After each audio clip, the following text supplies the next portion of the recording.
पिता ईश्वर नामर गौरव हो। प्रभु आम को एक सुंदर समय देते आज वाक्य को ध्यान करने। प्रभुंर वाक्य को ध्यान करने पूर्व प्रिय ईश्वर लोक मैंने एवं प्रत्येक मोर युवा एवं युवती मान उपस्थित समस्त को प्रभु जीशुख्रीष्ट नाम समस्त को मोर हार्दिक अभिनंदन, समस्त को मोर नमस्कार। आसतु आज आम एक अंश अध्ययन करवा। जो अंश आज मननीत अंश को अध्ययन कलापर प्रार्थनार सहित आज वाक्य को मैंने ध्यान करवा। आदि पुस्तक तार 1 अध्याय 1 ठारू 5 पर्यंत आसतु आमने अध्ययन करवा। आद्य परमेश्वर स्वर्ग और पृथ्वी सृष्टि कले। पृथ्वी निर्जन और शून्य थिला, आउ गभीर जल उपरे अंधकार थिला। पुणी परमेश्वर आत्मा जल उपरे व्याप्त थिले। अनंतर परमेश्वर कहले दीप्ति हो, तरे दीप्ति हला। आउ परमेश्वर दीप्ति को देखिले जे ता उत्तम। तो परमेश्वर अंधकार दीप्ति की भिन्न कले। पुणी परमेश्वर दीप्तिर नाम दिवस और अंधकार नाम रात्रि देले। तो संध्या और प्रातः काल हुई प्रथम दिवस है। आज शीर्षक होउची प्रथम दिनर गुरुत्व, importance of the first day. ए विषय आम आलोचना करवा, ए विषय आम चिंता करवा। आसतु आमने ए विषय को बुझा पूर्व प्रभु जीशुख्रीष्ट निकट में आमने समर्पित होगा प्रार्थनार सहित आज बाइबल अध्ययन को बा बाइबल ध्यान को आमने आरंभ करवा, प्रार्थना करवा। स्वर्गीय पिता, तुम भरी महत्व आश्चर्य नामर गौरव करुअछु। प्रभु तुम्हें आम को अनुग्रह कल पुनश्च आज तुम वाक्य ध्यान करने, वाक्य को बुझापी प्रभु तुम्हें आम को समय देल, एपाई धन्यवाद करुचु। पितास आम मानटारे विद्यमान आम मध्य गमनागमन कर, तुमर उपस्थिति तुम्हें आम को दियो। पवित्र आत्मा तुम्हें आम को शिखाओ। ये वाक्य को बुझी अपनार जीवन रे वाक्य अनुसार परिचालित होगापाई तुम्हें साहाय्य कर। प्रभु इस समय प्रार्थना करुच्ची, निजक समर्पित होउछि। मत हजाई लजाई केवल तुम्हें कथा कह प्रभु, मदे तुम्हें कथा कह। केवल तुम वाक्य को बुझापी तुम्हें आम को साहाय्य कर। ये प्रार्थना शुणिल उत्तर दल धन्यवाद दे त्राणकर्ता प्रभु जीशु नाम प्रार्थना कर मागुछु, आमेन। प्रिय ईश्वर लोक मैंने, प्रिय मोर युवा एवं युवतीगण, आज आम मैंने प्रथम दिनर गुरुत्व को बुझापी जा। प्रथम दिन रे कौन सृष्टि होता एवं या मानकर जीवन निमंते कौन गुरुत्व अटे ता बुझापी आम चेष्टा करवा। प्रथम दिन रे सृष्टिर आरंभ पूर्वर बा सृष्टिर विवरण यह जे पृथ्वी निर्जन व शून्य थिला, गभीर जल उपरे अंधकार थिला। पुणी परमेश्वर आत्मा जल उपरे व्याप्त थिला। सृष्टिर पूर्वर पृथ्वी रे कौन सी जीव जंतु किंबा कौन सी प्रकार प्राणी नथिले, केवल अंधकार थिला एवं गभीर जल उपरे ईश्वरंकर आत्मा व्याप्त थिला। अनंतर परमेश्वर कहले दीप्ति हो, तारे दीप्ति हला। Praise the lord, hallelujah. तो प्रथम दिन रे दीप्तिर सृष्टि बा सृष्टिर आरंभ रे बा जो दिन पृथ्वी रो प्रारंभ हैला, सृष्टि हैला, से दिन दीप्ति ठारू ही आरंभ हैला। बा प्रथम दिनर गुरुत्व या जे प्रथम दिन रे दीप्ति ठारू पृथ्वी आरंभ हैला बा सृष्टि आरंभ हैला। तेणु आसु आम चिंता करवा, आमने बुझापी चेष्टा करवा ए प्रथम दिनर गुरुत्व कौन। आम प्रथम दिन कहले मानकर जन्मदिन को आमने भावी था, जो आम मातृगर्भर जन्म लाभ कर प्रथम दिन बोली भावी था। आते समय ये पृथ्वी रे सम्रांत श्रेणीर व्यक्ति माने जन्मदिन को प्रथम दिन को ମହା ଆଡ଼ମ୍ବର ସହିତ ହଜାର ହଜାର ଲକ୍ଷ ଲକ୍ଷ ଟଙ୍କା ଖର୍ଚ୍ଚ କରି ସେମାନଙ୍କର ଜନ୍ମଦିନକୁ ପାଳନ କରନ୍ତି। କିନ୍ତୁ ପ୍ରିୟ ଈଶ୍ୱରଙ୍କ ଲୋକମାନେ ଯେଉଁ ଦିନ ବା ଯେଉଁ ପ୍ରଥମ ଦିନ ବା ଯେଉଁ ଜନ୍ମଦିନକୁ ଆମେ ପାଳନ କରୁଛୁ, ବାକ୍ୟ ଆମମାନଙ୍କୁ କ'ଣ କହେ ତାକୁ ଆମେ ଚିନ୍ତା କରିବା, ତାକୁ ବୁଝିବା ପାଇଁ ଆମେ ଚେଷ୍ଟା କରିବା। ଯେଉଁ ଜନ୍ମଦିନକୁ ଆମେ ପାଳନ କରୁଛୁ, ଆମେ ଯେଉଁ ଭାବୁଛୁ ପ୍ରଥମ ଦିନ ଆମମାନଙ୍କର ମାତୃ ଗର୍ଭରୁ ଜନ୍ମ ହୋଇଥିବା ଦିନକୁ ଆମେ ଭାବୁଛୁ। ପ୍ରିୟ ଈଶ୍ୱରଙ୍କ ଲୋକମାନେ, ପ୍ରିୟ ମୋର ଯୁବା ଏବଂ ଯୁବତୀଗଣ, ସେହି ଦିନ ବା ଯେଉଁ ଜନ୍ମଦିନକୁ ଆମେ ପାଳନ କରୁଛୁ, ସେହି ଦିନର ଆରମ୍ଭ ଅଛି ଏବଂ ସମାପ୍ତ ମଧ୍ୟ ଅଛି। ପବିତ୍ର ବାଇବେଲ ଏହା କହେ, ଆୟୁବ ତାର 14:1-2 ପଦରେ ଲେଖା ଅଛି। ଆୟୁବ ତାର 14 ଅଧ୍ୟାୟ 1 ଏବଂ 2ରେ ଲେଖା ଅଛି। ଆମେ ତାକୁ ଅଧ୍ୟୟନ କରିବା।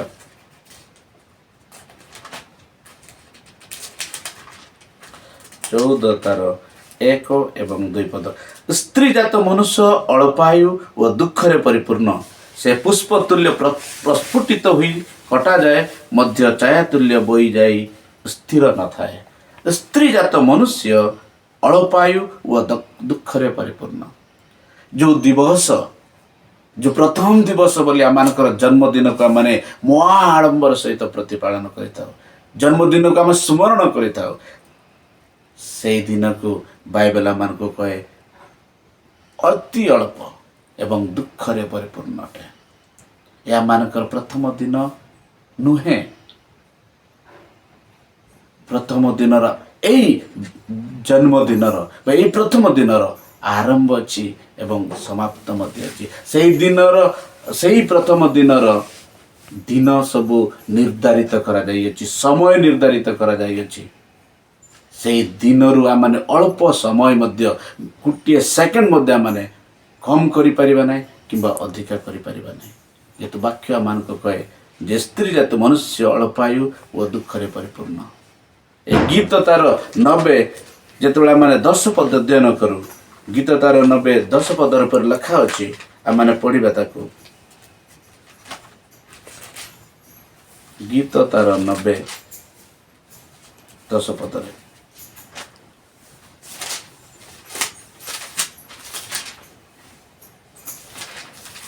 ଏଠାରେ ପରେ ଲେଖା ଅଛି, ଆମ୍ଭମାନଙ୍କର ଆୟୁର ପରିମାଣ 70 ବର୍ଷ ଅବା ବଳ ସକାଶୁ 80 ବର୍ଷ ହୁଏ। ତଥାପି ତୈର ଗର୍ବ ଓ ପରିଶ୍ରମ ଦୁଃଖ ମାତ୍ର, କାରଣ ତାହା ଶୀଘ୍ର ବହିଯାଏ ଓ ଆମ୍ଭେମାନେ ଉଡ଼ିଯାଉ। ପ୍ରିୟ ଈଶ୍ୱରଙ୍କ ଲୋକମାନେ, ପ୍ରିୟ ମୋର ଯୁବା ଏବଂ ଯୁବତୀ,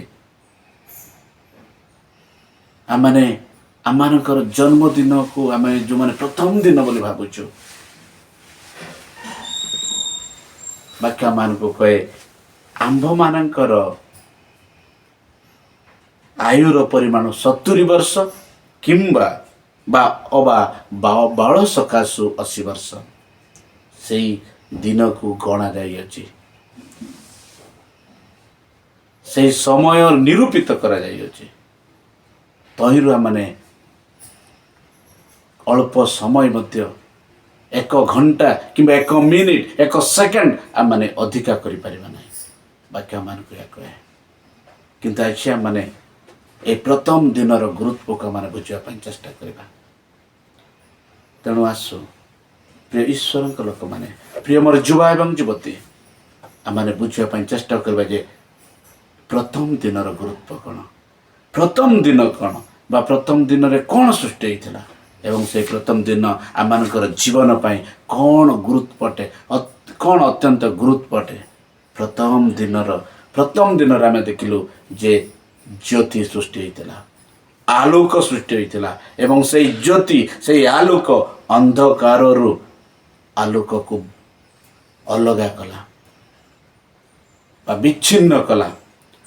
ପୃଥିବୀ ନିର୍ଜନ ଥିଲା, ଶୂନ୍ୟ ଥିଲା, ତାକୁ ସେଇ ଜ୍ୟୋତି अंधकारु आलोक को अलग कला से ज्योति होचंती प्रभु जीशु ख्रीष्ट जेतु जीशु निजे कहउचंती जीशु पुनर्बार लोक मान को शिक्षा दे कहले मु जगतर ज्योति जे मोहर अनुगमन करे से केबे हे अंधकार भ्रमण करिवो नाही बरं जीवनर ज्योति पाइबो। Praise the lord hallelujah. तेणु कर आसु प्रिय ईश्वरंकर लोक माने युवा एवं युवती माने प्रथम दिनर गुरुत्व को माने बुझिबाक पड़िबो। जदि आम मातांकर उदर जन्म ग्रहण करथिबा समय को जदि आज आम प्रथम दिन बोली गणना करि नै अछु से दिन को आम चाक चकमर सहित मो आडंबर सहित जदि आम पालन करियछु एवं एई दिन को नहीं आम जदि समय बिताउछु आज मु वाक्य दे कहया चाहे जे आमर प्रथम दिन से दिन नुहे जो दिन आम मातार उदर आम जन्म ग्रहण कर एपर एक प्रथम दिन विषय आम चिंता करवा एपर एक प्रथम दिन विषय आम आलोचना करवा जो प्रथम दिन आरंभ अच्छी किंतु समाप्त ना। Praise the lord hallelujah. तेणुक आसतु से प्रथम दिन कौन जो प्रथम दिन आरंभ अच्छी किंतु समाप्त ना। जागतिक भाव में माँ को गर्भ जो जन्म ग्रहण कर दिनर आरंभ अच्छी एवं समाप्त अच्छी जेत आम को वाक्य कहे आम मानकर आयुर परिमाण 70 वर्ष अबा बल सकाशु 80 वर्ष किंतु जो प्रथम दिन विषय आज आम कथबार्ता करने जाऊँ जो प्रथम दिन विषय आलोचना करने जाऊँ जो प्रथम दिन विषय जानापी जाऊँ से प्रथम दिन आरंभ अच्छी किंतु समाप्त ना। तेणु आसतु से प्रथम दिन रे आम माने देखिलु कौन सृष्टि होता ना ज्योति सृष्टि होता से ज्योति से ज्योति किए प्रभु जीशु ख्रीष्ट जेतु जहन 8:12 पद लगा जीशु पुनर्बार लोक मान शिक्षा दे कहले मोची जगतर ज्योति। Praise the lord hallelujah. तेणुक आसु आ एक अध्ययन करवा जे ए ज्योति को आमर प्रथम दिन आम केमती आरंभ करवा आम प्रथम दिन कौन आम प्रथम दिन गुरुत्व कौन आपण मैंने देखिपारे जहन तार 3 अध्याय 2 पदरे जहन तार 3:2 लेखा सॉरी आम 3 रे पढ़ा 3 रे पढ़ा माने जीशु तांको उत्तर देले सत्य सत्य मैं तुमको कहूँ पुनर्बार जन्म न हेले के ईश्वरंकर राज्य देखि पारे नाही। Praise the lord hallelujah. एटार आम माने स्पष्ट भाव देखि पारुछु पुनर्बार जन्म नेबाको पड़िबो। मां को गर्भ आपण जन्म नहीं चंती सत किंतु आपण को पुनर्बार जन्म ग्रहण कराको पड़िबो। से दिन रात्रि रे निकोदिमस जीशुଙ୍କ पाखକୁ जाई पचाले मते अनंत जीवनर अधिकारी हेबाई अनंत जीवन लाभ करने अनंत जीवन प्राप्त होगापाई मते कौन करिया पड़िबो। जीशु से दिन निकोदिमस को कहले जीशु तांको उत्तर देले सत्य सत्य मैं तुमको कहूँ पुनर्बार जन्म न हेले के ईश्वरंकर राज्य देखि पारे नाही। Praise the lord hallelujah. जदि आज भी आम भावुचु जे मोर माता गर्भरु जन्म होता दिन प्रथम दिन जदि बोली आम भावुचु ताहले आपण भूल भावुचंती से दिनर समाप्ति अच्छे किंतु एठारे जीशु कहउचंती पुनर्बार जे कहीं पुनर्बार जन्म ग्रहण न कले से ईश्वर राज्य देखि पारिबो नाही। पुनर्बार जन्म ग्रहण कर अर्थ कौन जीशु ख्रीष्ट को ग्रहण करवा।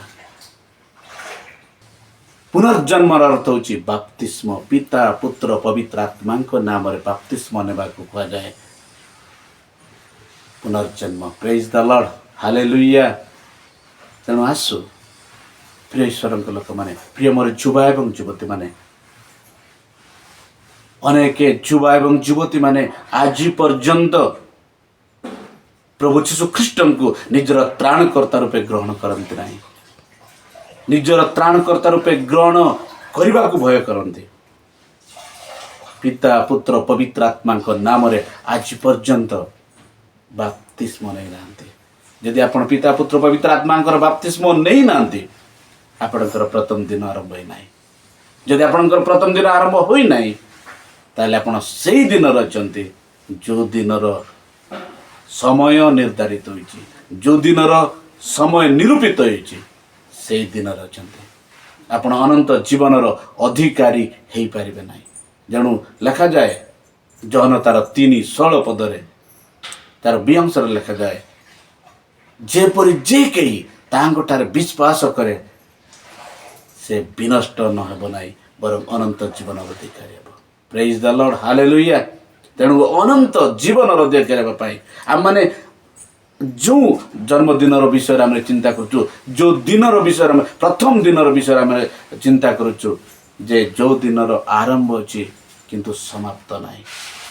यदि आप प्रभु जीशु ख्रीष्ट को निजर त्राणकर्ता रूपे ग्रहण कर निजर उद्धारकर्ता रूपे ग्रहण कर पिता पुत्र पवित्र आत्मा नाम बाप्तिस्म नहीं से दिन आपणकर पाप क्षमा हुई आपण प्रथम दिन आरंभ करेंगे एवं जो दिन आरंभ अच्छी किंतु समाप्त ना। जो व्याख्या मान को कहे से अनंत जीवनर अधिकारी हेब।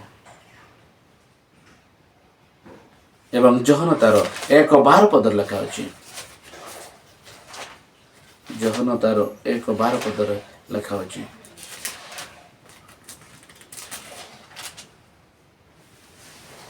मात्र जेते लोक तांको ग्रहण कले अर्थात जो माने ताहांको नाम विश्वास कले समस्त को से ईश्वरंकर संतान बा निमंते अधिकार देले। Praise the lord, hallelujah. तेणु कर प्रिय ईश्वरंक लोक माने, प्रिय मोर युवा एवं युवती माने, पृथ्वी सृष्टि पूर्व निर्जन थिला, अंधकार थिला एवं गभीर जल उपरे ईश्वरंकर आत्मा व्याप्त थिला। जो पर्यंत ज्योति सृष्टि होई नथिला से पर्यंत अंधकार थिला। ठीक से रूपे जो पर्यंत आपणकर जीवन रे प्रभु जीशु ख्रीष्ट को निजर त्राणकर्ता रूपे ग्रहण करि नाहंती से पर्यंत आपण ज्योतिर संतान पाइबे नहीं। मन परिवर्तन कर कारण स्वर्ग राज सन्निकट। प्रिय मोर युवा एवं युवती माने, आज पर्यंत जदि आम अंधकार रचु, आज पर्यंत जदि प्रभु जीशु ख्रीष्ट को आम त्राणकर्ता रूपे ग्रहण करना, पिता पुत्र पवित्र आत्मा नाम बाप्तिस्म नहीं ना, आपणकर प्रथम दिन आरंभ होई नहीं। वाक्य मान को कहूँ मन परिवर्तन कर कारण स्वर्ग राज सन्निकट। आ समय नाई, ए समय अଯଥାରେ समय को नष्ट करिबार समय नुह। जगत मध्य निजर जीवन को निजर आचरण को बिताई समय नष्ट करिबार समय नुहे, मन परिवर्तन कर फेरिबार समय। जदि आम आज बंची अच्छु, जदि प्रभु आम को समय देइचंती, ए अनुग्रह आम को देइचंती जे आम को फेरिबा को पड़िबो। आमकर प्रथम दिनर गुरुत्व बुझा को पड़िबो। प्रभु चाहते जे आम को फेरिबा पाए, प्रभु आम को अनुग्रह कर समय दौरान आम को फेरिबा पाए, आमकर मन को परिवर्तन कर जीशु निकट को आसवा पाए, से महाज्योति निकट को आसवा पाए। तेणु प्रिय ईश्वर लोक मैंने, प्रिय युवा एवं युवती मैंने ए वाक्य मान को कहूँ जे आपण आज कौठार अच्छा, आपणकर प्रथम दिनर गुरुत्व को बुझी पारि कि से दिन अंधकार थिबा पृथ्वी, निर्जन थिबा पृथ्वी आलोक द्वारा दिन प्रारंभ करा जाइछे, ज्योति द्वारा दिन को प्रारंभ करा जाइछे।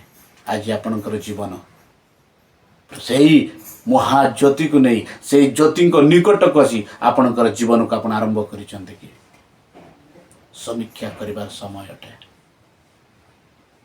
कारण काल मंद अटे, कारण स्वर्गराज सन्निकट अटे।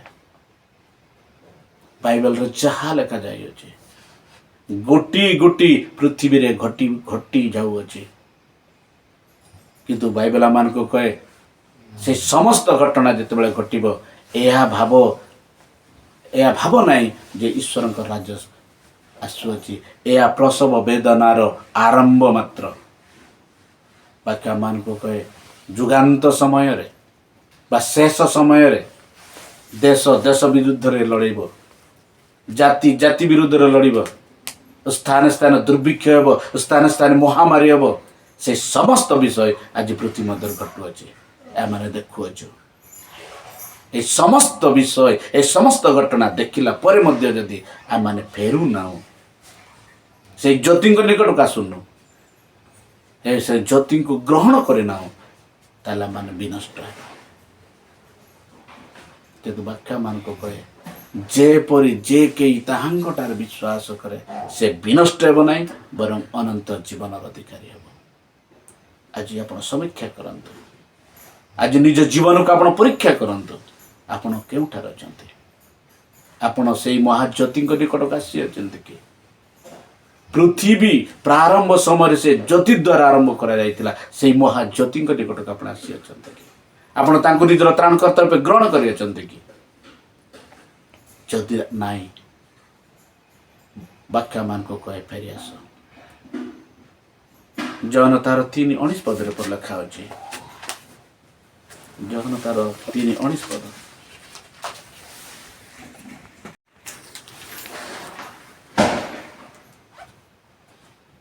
आउ से विचार एई जगतर ज्योति प्रकाशित होई अछि आउ लोक माने ज्योति अपेक्षा बरं अंधकार को भल पाइले जेणु से मानकर कर्म सब मंद प्रिय ईश्वर लोक माने प्रिय मोर युवा एवं युवती जदि निज ज्योति जगतरे प्रकाशित होई अछि प्रेज द लॉर्ड हालेलुया प्रकाशित हेब नाही प्रकाशित होई सारी अछि किंतु जगत तांको चिन्नी पारला नाही लेखा अछि आउ जो माने ज्योति अपेक्षा आउ लोक माने ज्योति अपेक्षा बरं अंधकार को भल पाइले कारण जेणु से मानकर कर्म सब बंध आम मानकर कर्म पाए आम जगतर पाप को छाड़ी न पारी जगतर मंदता को छाड़ी न पारी ज्योति निकट को आसवा भय कर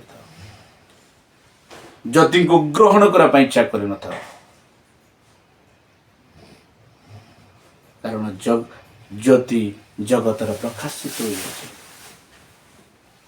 तेणु प्रियश्वर लोक मैंने प्रिय मोर युवा एवं युवती विशेषकर ख्रीष्ट परिवार जो मैंने जन्म ग्रहण करती पिता माता से अनेक समय रे प्रभु जीशु ख्रीष्ट को निजर त्राणकर्ता रूपे ग्रहण करने कहते पालक सेवक मैंने से परामर्श दियंती ग्रामर समस्त कर्मकर्ता कर्मकर्ती मैंने परामर्श दियंती पिता पुत्र पवित्र आत्मा नाम बाप्तिस्म नहीं प्रभु जीशु ख्रीष्ट को निजर त्राणकर्ता रूपे ग्रहण करने किंतु अनेक युवा एवं युवती आज पर्यंत निजर पाप को छाड़ा प्रस्तुत नुहति निजर मंद कार्य को छाड़ा प्रस्तुत नुहति एवं मन परिवर्तन करने प्रस्तुत नुहति तेणु आज ये वाक्य अनुसार आम प्रथम दिनर गुरुत्व बुझा पड़ो आम जीवन को से महाज्योति अर्थात प्रभु जीशु ख्रीष्ट दे आम आरंभ करने पड़ो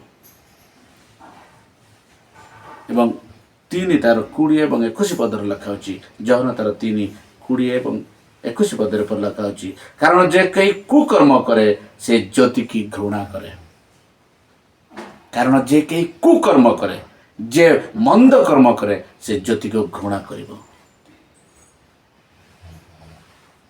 पुणी काले तार कर्मर दोष प्रकाशित हुए एथिपाई से ज्योति निकट को आसे ना प्रिय ईश्वर प्रिय मोर युवा एवं ज्योति निकट को आसवाई भय करतु ना प्रभु जीशु ख्रीष्ट को त्राणकर्ता रूपे ग्रहण करने भय करतु ना निजर पाप को छाड़तु मन परिवर्तन करतु पिता आज मध्य आपण को क्षमा करी निजर पुत्र एवं संतान बार अधिकार देवाई प्रस्तुत अच्छा किंतु आम फेरी पारुचु कि किंतु आम फेरी पारुचु कि जदि आम फेरी पारुना ताले जुगांत समय रे आम अनंत जीवन अधिकारी पारे ना अनंत जीवन अधिकारी आम मान पुनर्जन्म नेबा को पड़ो अर्थात पिता पुत्र पवित्र आत्मा बाप्तिस्म नहीं जीशु ख्रीष्ट को ନିଜର ତ୍ରାଣକର୍ତ୍ତା ରୂପେ ଗ୍ରହଣ କରିବାକୁ ପଡ଼ିବ ଏବଂ ପାପର କ୍ଷମା ପାଇବାକୁ ପଡ଼ିବ, ପାପ କ୍ଷମାର ଅନୁଭୂତି ପାଇବାକୁ ପଡ଼ିବ। ତାହେଲେ ଆମେ ଅନନ୍ତ ଜୀବନର ଅଧିକାରୀ ପାରିବା। ଏବଂ ଶେଷ ପଦଟି ଆମେ ଅଧ୍ୟୟନ କରି ଏଇ ଧ୍ୟାନକୁ ଆମେ ସମାପ୍ତ କରିବା ପାଇଁ ଯିବା। କିନ୍ତୁ ଯେ କେହି ସତ୍ୟ ଆଚରଣ କରେ ସେ ଜ୍ୟୋତି ନିକଟକୁ ଆସେ। ପ୍ରେଜ୍ ଦ ଲର୍ଡ, ହାଲେଲୁୟା। ଯେ କେହି ସତ୍ୟ ଆଚରଣ କରେ ସେ ଜ୍ୟୋତି ନିକଟକୁ ଆସେ, ଯେପରି ତାର କର୍ମ ସବୁ ଈଶ୍ୱରଙ୍କ ଠାରେ ସାଧିତ ବୋଲି ପ୍ରକାଶିତ ହୁଏ। ତେଣୁ ପ୍ରିୟ ଈଶ୍ୱରଙ୍କ ଲୋକମାନେ, ପ୍ରିୟ ମୋର ଯୁବା ଏବଂ ଯୁବତୀମାନେ, ଯେଉଁମାନେ ଆଜି ପର୍ଯ୍ୟନ୍ତ ଆମେ ପିତା ପୁତ୍ର ପବିତ୍ର ଆତ୍ମାଙ୍କ ନାମରେ ବାପ୍ତିସ୍ମ ନେଇନାଉ, ଆଜି ଏ ବାକ୍ୟ ଅନୁସାରେ ଆମମାନଙ୍କର ପ୍ରଥମ ଦିନକୁ ଆମେ ଆରମ୍ଭ କରିନେଉ। ଆମମାନଙ୍କର ସମୟ ବା ଆମମାନଙ୍କର ବୟସ 70 ଅବା ବଳ ସକାଶୁ 80। ଏହି ଦିନକୁ ଆପଣମାନେ ପ୍ରଥମ ଦିନ ବୋଲି ଭାବନ୍ତୁ ନାହିଁ।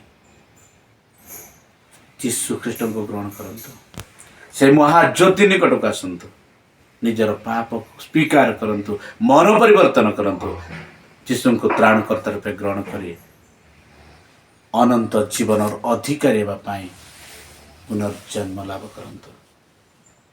ତେଣୁ ଯୀଶୁ କହିଲେ, ସତ୍ୟ ସତ୍ୟ ମୁଁ ତୁମମାନଙ୍କୁ କହୁଅଛି ଯେ ପୁନର୍ବାର ଜନ୍ମ ଗ୍ରହଣ ନ କଲେ ତୁମେ କୌଣସି ପ୍ରକାର ଈଶ୍ୱରଙ୍କ ରାଜ୍ୟ ଦେଖିପାରିବ ନାହିଁ। ତେଣୁ ଆସୁ ଆଜି ବାକ୍ୟ ଦେଇ ପ୍ରଭୁ ଆମମାନଙ୍କୁ କଥା କହିବା ପାଇଁ ଚାହାନ୍ତି। ଏ ବାକ୍ୟ ଦେଇ ଆମମାନଙ୍କୁ ପରମେଶ୍ୱର ସଚେତନ କରିବା ପାଇଁ ଚାହାନ୍ତି। ଆମମାନଙ୍କର ପାପରୁ ଆମେ ଫେରି ଆସିବା। ବର୍ତ୍ତମାନ ଆଉ ସମୟ ନାହିଁ।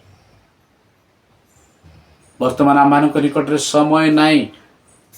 ଏହା ସୁନିଶ୍ଚିତ ଯେ ଆମମାନେ କେତେବେଳେ ଯିବା ଏହି ଜଗତର ଆମେ ଜାଣିନାହୁଁ ଏବଂ ପ୍ରଭୁ ଯୀଶୁ ଖ୍ରୀଷ୍ଟ ଜଗତକୁ କେବେ ଆସିବେ ତାହା ମଧ୍ୟ ଆମେ ଜାଣିନାହୁଁ। ତେଣୁକରି ସମୟ ଥାଉ ଥାଉ ପ୍ରଭୁଙ୍କ ନିକଟକୁ ଆସିବା, ମନ ପରିବର୍ତ୍ତନ କରିବା, ଯୀଶୁଙ୍କୁ ନିଜର ତ୍ରାଣକର୍ତ୍ତା ରୂପେ ଗ୍ରହଣ କରିବା ଏବଂ ଆମମାନଙ୍କ ପ୍ରଥମ ଦିନକୁ ଆମେ ଆରମ୍ଭ କରିବା। ସେଇ ଜ୍ୟୋତିଙ୍କୁ ନେଇ, ସେ ମହାଜ୍ୟୋତିଙ୍କୁ ନେଇ ଆମମାନେ ଆମମାନଙ୍କର ଜୀବନକୁ ଆରମ୍ଭ କରିବା। ଯେଉଁ ଦିନର ଆରମ୍ଭ ଅଛି କିନ୍ତୁ ସମାପ୍ତ ନାହିଁ। ପ୍ରେଜ୍ ଦ ଲର୍ଡ, ହାଲେଲୁୟା। ଏପରି ଏକ ସୁନ୍ଦର ଦିବସ ଆମମାନଙ୍କୁ ଅପେକ୍ଷା କରୁଅଛି।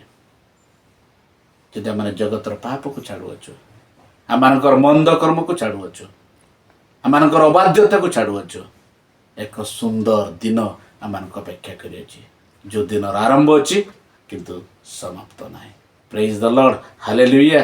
ତେଣୁ ଆସୁ ପ୍ରଭୁ ବାକ୍ୟ ପ୍ରତି ପ୍ରତ୍ୟେକଙ୍କୁ ଆଶୀର୍ବାଦ କରନ୍ତୁ। ଏ ବାକ୍ୟ ଦେଇ ସଚେତନ କରିବା ପାଇଁ ଚାହେଁ। ଯେଉଁମାନେ ଆଜି ପର୍ଯ୍ୟନ୍ତ ଆମେ ଜଗତ ମଧ୍ୟରେ ଅଛୁ, ଆମେ ବାହାରି ଆସିବା, ଫେରି ଆସିବା ପ୍ରଭୁଙ୍କ ଚରଣ ତଳକୁ। ପ୍ରଭୁଙ୍କୁ କହିବା, ପ୍ରଭୁ ମୁଁ ଫେରି ଆସିଅଛି, ମୁଁ ଆସୁଅଛି ପ୍ରଭୁ, ମୋର ସମସ୍ତ ପାପକୁ ପରିତ୍ୟାଗ କରି ତୁମ୍ଭକୁ ନିଜର ତ୍ରାଣକର୍ତ୍ତା ରୂପେ ଗ୍ରହଣ କରୁଅଛି। ପ୍ରଭୁ ଆମମାନଙ୍କୁ ଗ୍ରହଣ କରିବେ। ପ୍ରଭୁ ଏ ବାକ୍ୟ ଦେଇ ଆଶୀର୍ବାଦ କରନ୍ତୁ। ଆସୁ ବାକ୍ୟ ନିମନ୍ତେ ପ୍ରାର୍ଥନା କରିବା। ସ୍ୱର୍ଗୀୟ ତ୍ରାଣକର୍ତ୍ତା ପିତା, ପୁନଶ୍ଚ ଆମେ ତୁମ ନାମର ଧନ୍ୟବାଦ କରୁଛୁ। ତୁମେ ଆମମାନଙ୍କୁ କଥା କହିଲ ପ୍ରଭୁ। ପ୍ରଭୁ ଆମମାନଙ୍କର ଜୀବନ ଅନ୍ଧକାର ଥିଲା ପ୍ରଭୁ, ଆମମାନଙ୍କର ଜୀବନ ନିର୍ଜନ ଥିଲା ପ୍ରଭୁ, କିନ୍ତୁ ତୁମେ ଯେତେବେଳେ ଆସିଲ ଏକ ମହାଜ୍ୟୋତି ସ୍ୱରୂପ ଆସିଲ ଆମମାନଙ୍କର ଜୀବନ ମଧ୍ୟରେ ପ୍ରଭୁ, ଏବଂ ସେଇଦିନ ଠାରୁ ଆମମାନଙ୍କର ଜୀବନ ପରିବର୍ତ୍ତିତ ହେଲା। ଆମେ ଅନ୍ଧକାର ସନ୍ତାନ ନଉ ପ୍ରଭୁ, ଆଲୋକର ସନ୍ତାନ ଅଟୁ। ଓ ପ୍ରଭୁ ଏ ବାକ୍ୟକୁ ବୁଝି ତୁମ ନିକଟକୁ ଆସିବା ପାଇଁ, ଜଗତର ମନ୍ଦ କର୍ମ ଠାରୁ ଫେରିବା ପାଇଁ ତୁମେ ଆମମାନଙ୍କୁ ଆଶୀର୍ବାଦ କର ପିତା। ଯେତେ ଯୁବା ଏବଂ ଯୁବତୀମାନେ ଏବଂ ପ୍ରିୟ ଈଶ୍ୱରଙ୍କ ଲୋକମାନେ ଯେତେ ଜଣ ପ୍ରଭୁ ଏହି ପ୍ରୋଗ୍ରାମକୁ ଦେଖୁଅଛନ୍ତି, ପ୍ରତ୍ୟେକଙ୍କୁ ପ୍ରଭୁ ବାକ୍ୟ ଦେଇ ତୁମେ କଥା କୁହ ପ୍ରଭୁ। ପ୍ରଭୁ ତୁମେ ମୋତେ ବ୍ୟବହାର କରିବା ସେଥିପାଇଁ ଧନ୍ୟବାଦ କରୁଛି।